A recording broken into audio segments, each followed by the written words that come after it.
రోజు చూడని ఇంత హాయిని మరిచిపోదు మనసు. ఒదిగి ఉండి నీ వాకిటిలో బదులు కోరి నే నిలుచున్నా. దారి తెలియని చీకటిలో వెలుగు చూసి కాదంటానా. ఊరించి ఇది ఏ మాసం? ప్రేమించే ప్రతి గుండెను అందెల సందడి చేసే హేమంతం ఇది. మన సొంతం అయినది.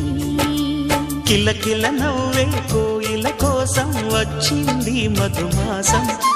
మిలమిల